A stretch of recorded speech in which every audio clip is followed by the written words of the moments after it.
let's put it this way: what do you think we could learn from and do better when we're designing going forward? So obviously, I assume you wouldn't propose, if you were to design a church, to build a cathedral in the traditional sense. That probably wouldn't be your go-to. I'm assuming that wouldn't be your go-to. But what would you change, and what could we move away from regarding that type of design? Hmm. Yeah. Well, I don't think this is something that is intentional, but there are less people who are able to construct in that kind of way, like to bring in so many different crafts is just fun. It's just hard. It's hard to find that those skill sets that are present. Um, but I would say uh, something we could learn from, I mean, definitely acoustics, is an overriding concern, which actually there's a really interesting book called When the Church Became a Theater, and it really marks the transition between a church as a sort of formal, steeped roof, axial, in the spirit of a cathedral, basically a cruciform plan, and becoming more in the round and becoming more in step with like a proscenium arch and a stage, and really trying to maximize the Mm, acoustical like an properties. amphitheater? Amphitheater type design, exactly. And so you see a movement in the 20th century away from a traditional church plan, which would be a cross, into more of a semicircle or even a square or a rectangle. And I think in some ways that's good because it's important that you can hear. But I think in some ways the over emphasis on the audio visual has created now a phenomenon in which we have these black box churches that have no concept of weather or daylight or the outdoors. Like there's no relationship to the surrounding It's environment. controlled. Extremely controlled environments, because I think we have learned from the musty, echoey, whatever, and have gone the opposite direction. Maybe I would say a little bit too far, and have sought now hyper control. But then I think we all can, many examples come to mind. These are most of the churches that I actually grew up in, and in some ways, I don't think we can have it all. I don't think we can have full control without abdicating a sense of the reverence and the mystery, the wonder that accompanies these larger cathedrals or these larger, more hierarchical environments that maybe have a much more echoey interior, but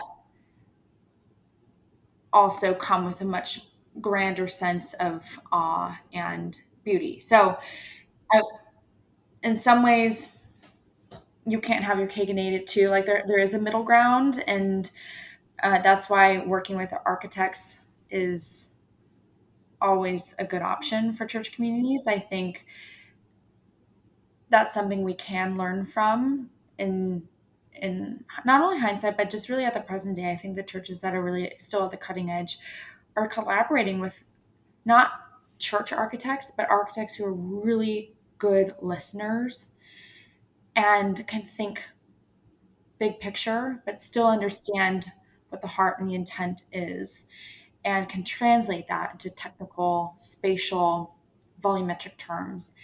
And it requires trust, and it requires a community saying, we don't have a predetermined idea of what this needs to be, but we're going to entrust you with a vision. And the most productive collaborative projects that have come in the past 20 years, I would say, are when a community decides to go out on a limb and hire a really good architecture firm. And what comes of that is just so great, because it's neither, like they're finding that middle ground. Like they have a measure of control when it comes to the AV, the audiovisual, the acoustics, and yet it's not a cut and paste black box. It introduces another element of lighting and material and There's a much more beautiful formal quality to it that elevates the spirit in a way that a Gothic cathedral will, without necessarily needing to replicate a Gothic cathedral. And just for the point of having an example, I would point someone who's like, "What is she talking about?" to look up Ripon Chapel, Ripon Chapel, in outside of Oxford, England. It's in Cuddesdon. It's part of the theological seminary, and it was designed by Neil McLaughlin Architects, who is an Irish architect. And yeah, and it is it is a small chapel for a community of nuns, and it employs sort of a thicket of glulam wood columns that are bent and create this kind of like lattice structure in the roof line. But then there's this clerestory ring of windows, so top light all washes in, and it's just this luminous, stunning tour de force of this little chapel. But again, top of the line in terms of technology. I mean, they have total control over all of the mechanical equipment, the lighting, everything. It's 21st century by. But um, they were inspired by the disciples being fishers, and so they want it to feel boat like Right. on the Yeah. inside. That's the first thing that came to mind is like the ribbing of the Mhm. inside of a boat. Absolutely. So you feel like you're kind of Mm. being ushered in space and a boat, and it has that really intimate quality to it.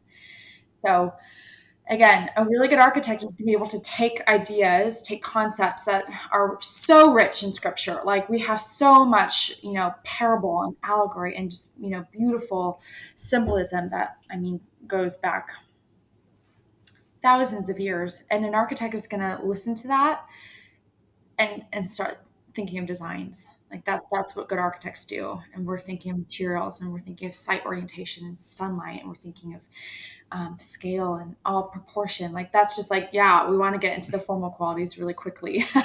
So it's So, still communicating, this in the same way that stained glass communicated a story. These newer buildings are doing the same thing. And I was going to ask as well. You mentioned, or you've mentioned a few times about the natural light coming in. Is that something that these black box type things are really missing? Do you think it adds something to have natural lighting coming in? yes, totally. Always, always, always. Even May if, seem like a dumb question, but obviously it's not that much of a consideration these days. Where a lot of people want to block that out. yeah. And so I think when people hear daylighting, they think of a window, all right? They think of windows, but you can, again, the Exners, they brought in top light, they washed it along the periphery of the roof line. There's a chapel called the MIT Chapel, designed by Eero Saarinen, who did um, the Arch in St. Louis, or Dulles Airport. He's known for sort of much more monumental buildings, but he actually did a couple churches. And this church in Boston, part of the MIT campus, it actually brings in daylight from the underside of the walls. It has these kind of rippling, wavy walls, and they're surrounded by like a moat of water on the outside of the chapel. And so sunlight bounces from the water into the chapel, and it ripples upward. And so stunning. And it's like a really dark space, but you have these kind of like really ephemeral, shifting daylight type of.